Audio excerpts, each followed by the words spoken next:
Alright, I admit I have some observational bias, but I don't believe that it could go as far as being a racial thought.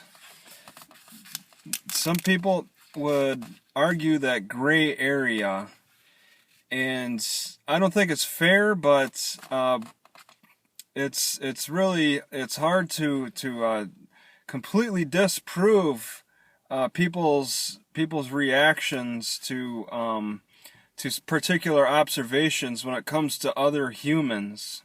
It's so easy to ignore putting pointing out the differences between other species of animals, such as the difference between apes and gorillas.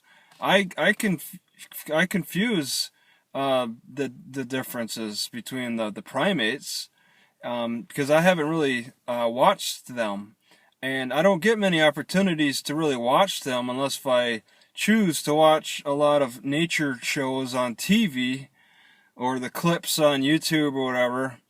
But I don't. I tend to see more humans. Okay, but there are definitely people out there who will make a big deal about confusing apes from gorillas. But if you try to point out the difference between humans, it's based on your observations, you're a racist. And it's just ridiculous. It's not going to stop me from making my observations and noticing patterns within the differences between people. But it's annoying. It's annoying when people wanna call my observations as being racist. It's annoying, and I'll argue if you want to bring it up in comments that I'm a racist. Well, first of all, I'll ask specifically, what are you talking about? Okay, and a lot of people stop right there. Actually, when it comes to arguing about race, you're a racist.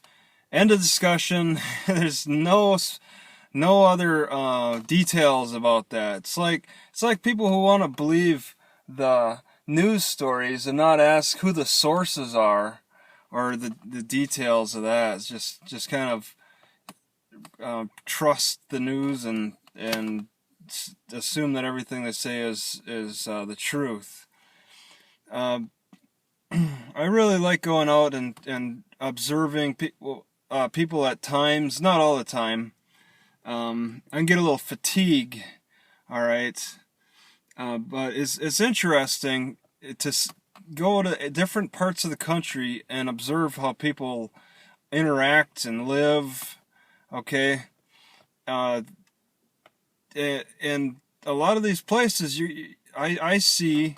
All right, I think you're going to see, if you get out and travel, you'll see that there are racial groups that love to stick together, okay? And they give a different feel for the area. It's not exactly, for houses. If you look at a house going down the road, it's not white, black, Asian, Mexican, and then in a conform like that exactly. Maybe in some small pockets it's like that. Probably those areas that are in a way border between strong ethnic neighborhoods, you'll find a little bit of an intermixing.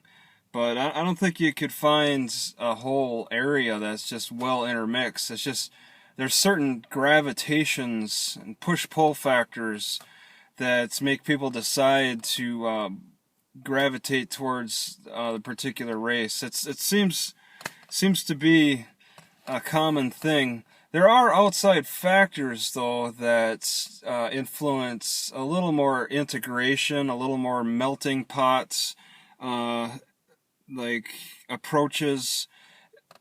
I think a large boost in the economy, such as when Detroit was hiring a large amount of people in a short period of time. They went on a big campaign to bring a lot of African Americans out of Georgia and stuff. until that bust came, and then a lot of people started migrating back, and Detroit fell apart. But I'm making observations and going, just looking around and trying to just find patterns. And a lot of people want to call these when I mention I think I see a pattern developing between a particular type of person, which can tend to be their race. People will call me racist for observing that. And I would turn around and point you in the direction of Chinese face reading and take a good look at that.